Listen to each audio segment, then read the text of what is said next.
आप सभी व्यक्ति को ये लगता है कि मैं फेसबुक में ये लिखा या बोला करता हूँ। पहली बात तो मैं अपना कंटेंट लेकर के आता हूँ, किसी का उधार वाला कोई भी कंटेंट में शेयर करता ही नहीं हूँ, ना उसके ऊपर विश्वास रखता हूँ। जो भी मैं बोलता हूँ या लिखता हूँ वो मेरा अपना होता है। ये रही पहली बात। अब आते हैं दूसरी बात पे कि मैं क्या पूरी समाज को बदलता हुआ देखना चाहता हूँ या पूरी समाज की जितनी भी व्यक्ति हैं सबको बदलते हुए देखना चाहता हूँ या जबरन बदलना चाहता हूँ, या फिर मेरा कोई दूसरा मकसद है कि मैं इसके माध्यम से अपने आप को महान साबित करके देखना चाहता हूँ। क्या यही कारण है मैं ये सब करता हूँ?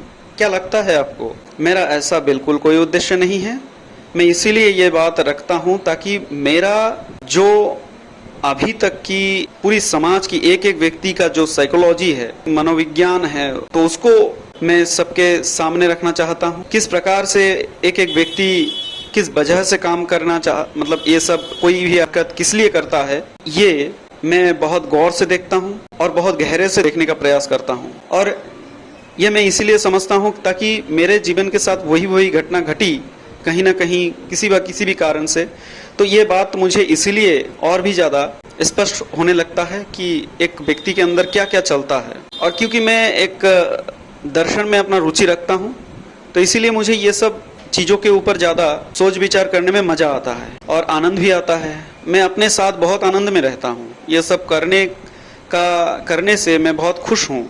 इसी वजह से मैं ये सब रखता हूँ अपनी खुशी के लिए। आप लोग बदले नहीं बदले वो बात की बात है, लेकिन पहली बात मैं खुश हूँ इस चीज़ को रखते हुए। ये रही पहली बात। और क्या आपको मैं ज़बरदस्ती बदल सकता हूँ या पूरी व्यवस्था को बदल सकता हूँ? नहीं। तो फिर मैं क्यों कर रहा हूँ? क्या मैं महान साबित होना चाहता हूँ? नहीं, बिल्कुल भी नहीं। मैं ये इसीलिए रखना चाहता हूँ ताकि लोग ये सारे जो भी जितने भी कारण हैं, लोग समस्याओं में, लोग दुखी हैं, किस वजह से दुखी हैं। बहुत लोग तो अपने जीवन में इस तरीके से फंसे रहते हैं, बहुत सारे उलझनों के अंदर खुद को पाते हैं ताकि इनको गहरे से देखने का मौका ही नहीं मिलता, या फिर उनकी क्षमता उतना है नहीं है थोड़ा ज़्यादा गहरे से देखने का, या फिर कोई भी चीज़ को ज़्यादा स्पष्टता से देखने का जो एक नज़रिया है वो खो लेते हैं, या फिर उनके पास वो क्षमता नहीं है, जो भी है। तो ये चीज़ जब मैं लोगों के सामने रखूँगा तो लोगों को अच्छे से दिखाई दे सकता है। एक संभावना है, सबको दिखाई देगा नहीं देगा वो अलग बात है, लेकिन मेरे जैसे ऐसे तो बहुत लोग होंगे पूरी भारत में। कम से कम जो हिंदी भाषी हैं या फिर जो भी जितने भी बांग्ला समझते हैं, तो मेरे जैसे ऐसे बहुत से लोग होंगे जो चर्चा या फिर ये सब करने में थोड़ा ज़्यादा रुचि रखते हैं कि हाँ देखते हैं। तो हम जैसे लोगों का एक समूह इकट्ठा होने का संभावना तब पैदा होगी जब मैं सामने कुछ चीज़ रखूंगा, कोई चीज़ सामने रखूंगा। मैं जब रखूंगा ही नहीं, मैं खेल सकता हूँ, मैं क्रिकेट खेल सकता हूँ, लेकिन मैं प्रदर्शन ही नहीं कर पा रहा हूँ, तो मेरे जैसे और भी जो क्रिकेट में रुचि रखते हैं वो कैसे आएंगे, जिनके साथ मिलजुल के हम एक क्रिकेट खेल सकते हैं, उसका आनंद ले सकते हैं। तो ये कारण है दूसरा, जो कि और ये चीज़ इतना अच्छा है कि यहाँ पे कोई भी नुकसान होने का कोई संभावना है नहीं है, और ये बहुत शुद्ध चीज़ है। ये दिमाग को बहुत और तेज़ बनाता है, आपकी जो स्वाभाविक आनंद है उसकी निकट ले जाता है आपको ये चीज़।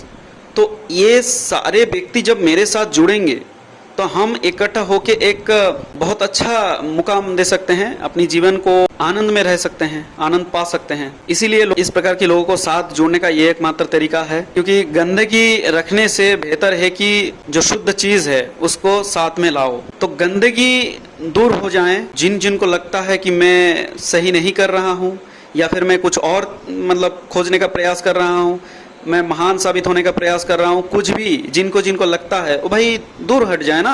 मैं जबरन किसी को थोड़ी पकड़ कर रखा हूँ कि भाई नहीं भाई रुक जाओ, भाई प्लीज़ मेरा बात सुन लो। ऐसा होता तो बिना लाइक्स के भी मैं वीडियो डालता जा रहा हूँ, अपना लेख भी लिखते जा रहा हूँ। क्यों? कोई तो भूख होगा ना अपने अंदर, और जो आनंद है ना, वास्तविक आनंद, वो किसी का अपेक्षा करता ही नहीं है। तो ये है उसका उदाहरण कि मुझे फ़र्क ही नहीं पड़ता है कि कौन मेरे लेख के ऊपर लाइक दे रहे हैं, कौन नहीं दे रहे हैं, कोई कितना ख़राब बोल रहे हैं। मैं चाहता हूँ चर्चा करना। आपको अगर लगता है कि ये ख़राब बोल रहा हूँ तो आप आइए सामने, ये एक संभावना पैदा होगी आपके साथ चर्चा करने का। दूसरी बात यह है कि मैं अगर कोई भी ना देखें, मान लेते हैं इस प्रकार के व्यक्ति मेरे साथ जुड़े ही ना, मैं अकेला रह जाऊं, तो भी मैं खुद के साथ तो आनंद में हूँ। मैं ये सब चीज़ जब रखूंगा जनता के सामने, वो देखे ना देखे कोई बात नहीं, लेकिन अपने जो टाइमलाइन में जब रहेगा, अपने प्रोफाइल में जब रहेगा, कहीं पर भी जब रहेगा, तो मैं अपने 10 साल पीछे जब जाऊंगा, जब बुढ़ापा मेरा आएगा तो 10 साल पीछे जाके देखूंगा, 15 साल पीछे जाके देखूंगा, 20 साल पीछे जाके देखूंगा कि मेरा सोच विचार है उसमें किस प्रकार से परिवर्तन आया है। तो खुद को अवलोकन करने में मुझे ये चीज सहायता करेगी। समझ में आया? ये मेरा है दूसरा कारण। आप लोग क्योंकि देखिए आप इतना समझदार है नहीं है, जहां तक मुझे लगता है। आप समझदार होंगे, अपने फील्ड में होंगे, बिल्कुल होंगे। आप सामाजिक जो व्यवहारिक जो चीजें हैं उस पे आप बहुत महारत हासिल किए होंगे। आपको बहुत किताबें आप रटे होंगे, आपको आउट नॉलेज बहुत ज़्यादा होगा, हो सकता है आप, क्योंकि आप बहुत सारे लोगों के साथ मिले जुले हैं। लोगों की किस प्रकार के शर्ट पहनने से मुझे थोड़ा ज़्यादा स्टाइलिश लगेगा, किस प्रकार से बाल को सेट करूं ताकि मैं और ज़्यादा आकर्षक हो सकता हूं, किस प्रकार से मैं एक्ट करूं ताकि लड़कियों के सामने मैं अपने आप को एक हीरो साबित कर सकूं। इस प्रकार की जो व्यवहारिक ज्ञान है ये आपके पास बहुत भरपूर होगा। किस प्रकार से लड़कियों को इम्प्रेस किया जा सकता है, ठीक है ना, ये चीज़ आपके पास भरपूर होगा, मैं मानता हूँ। लेकिन ये सब के चक्कर में आप खुद को भूल जा रहे हैं, और क्योंकि आप खुद को ना भूलें इसीलिए सारे प्रकार की कारण जानना आवश्यक है। बिना कोई कारण जाने आप में स्पष्टता आएगी नहीं। मेरा जो कहना था मैं कह दिया हूँ, जिनको जो समझना है समझ लो भाई। और रही बात, मैं किसी के ऊपर निर्भर तो थोड़ी हूँ कि मैं कोई कुछ कहेगा और फिर मैं कुछ उसके हिसाब से मैं चलूँ, ऐसा बिल्कुल भी नहीं है। मैं किसी के ऊपर निर्भर नहीं हूँ और यही है जीवन। अगर आपको लगता है कि आप किसी के ऊपर निर्भर हैं और आपको जब आप क्या है ना कि आप कंडीशन हो जाते हैं, अनुकूलन आप में आ जाता है किसी भी चीज़ के साथ। कैसे जात पता है? जब आप किसी भी चीज़ के ऊपर बहुत ज़्यादा देर तक डिपेंड रहते हैं, निर्भर रहते हैं, वो निर्भरता ही आपके जीवन बन जाता है। आपको लगता है कि भाई यही है और इसी में जीना होगा, तो इसी में क्योंकि जीना होगा, इसीलिए इसी के अकॉर्डिंग आपको सोचना पड़ेगा। और जब कोई दूसरा व्यक्ति आके इस चीज़ को बोलेगा तो आपके जो बनाई जो धारणा है वो टूटने लगता है, और इसीलिए आप बौखला जाते हैं कि भाई आके कौन किसने क्या कह दिया, मेरा जो इरादा था वो तो फिर उसका तो तहस नहस हो गया बिल्कुल। तो आपका जो बनाई जो ढर्रा है विचार का, वो फिर टूटने लगता है धीरे धीरे। इसी कारण है कि आप बहुत चिढ़ते हैं इस प्रकार की लोगों से। तो मुझे जो कहना था मैंने कह दिया।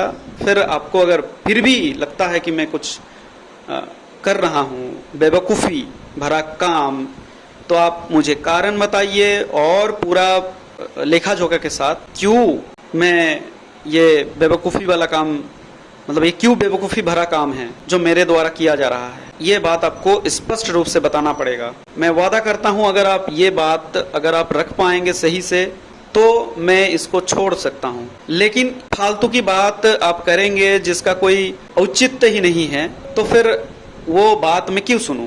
कोई भी व्यक्ति जब अपने आप में खुद उलझे हुए हैं, खुद अपने जीवन को सही तरीके से चला नहीं पाते हैं, खुद बहुत उलझन भरा जीवन पहले बिता चुके हैं, वो फिर क्या जानेंगे कि एक सही जीवन क्या हो सकता है। उनको लगता है कि जो जीवन उन्होंने बिता करके आए हैं वही जीवन है। भाई लोगों के नज़र में अगर जीना ही होता तो अध्यात्म फिर क्यों आता बीच में, दर्शन क्यों आता बीच में? लोगों के नज़र में क्यों आप जी रहे हैं? लोगों के सापेक्ष में आप मत जिया कीजिए, आप अपने व्यक्तित्व के हिसाब से जिए।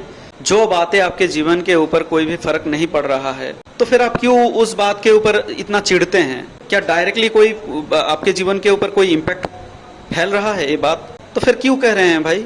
आप अपना काम कीजिए, मैं मेरा काम करता हूँ, है ना।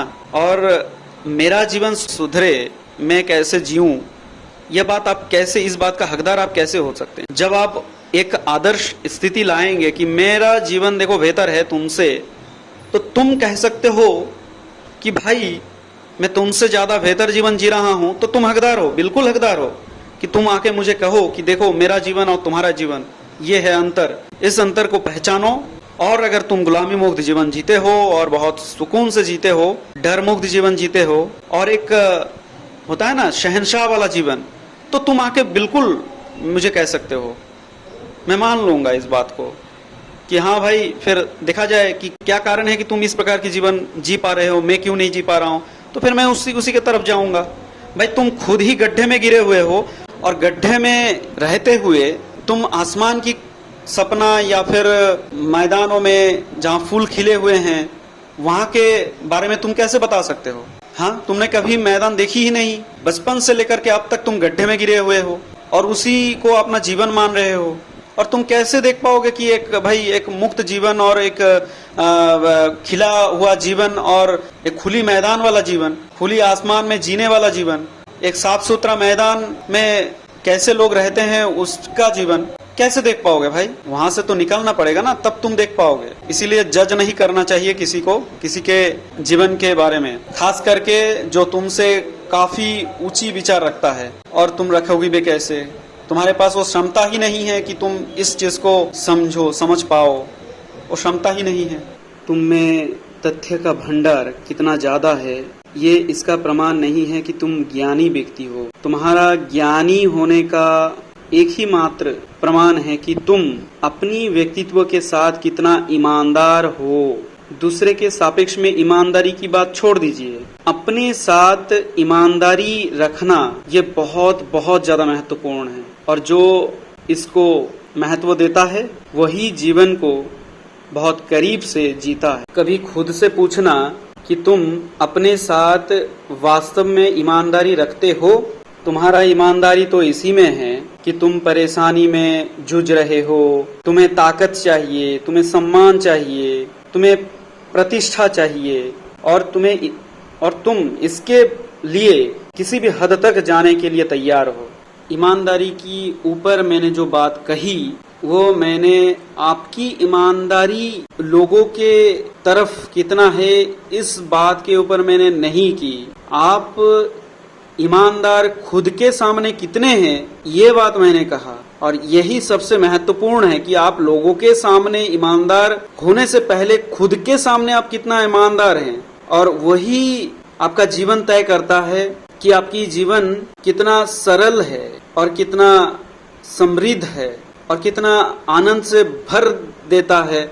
विकृत स्वभाव को जीने के लिए आप कितना चालाकियां अपने अंदर पाले रखते हैं। इसीलिए क्लियरिटी होना जरूरी है, जीवन में स्पष्टता आना बहुत जरूरी है कि मेरा जीवन का ध्येय क्या है, ये जानना बहुत महत्वपूर्ण है। तभी आप क्या कर रहे हैं, क्यों कर रहे हैं, ये आप जान पाएंगे। जितने ज्यादा चालाकियां आप अपने साथ ढोते हुए चलेंगे उतने ही ज्यादा आप खुद के प्रति बेईमान होते जाएंगे। खुद के प्रति, दूसरे के प्रति बेईमान होंगे आप, लेकिन वो बात मैं नहीं कह रहा हूँ, दूसरे के बारे में कह ही नहीं रहा हूँ। आप दूसरे के प्रति 1000 बेईमान रहिए, मैं उसके तरफ में जा ही नहीं रहा हूँ।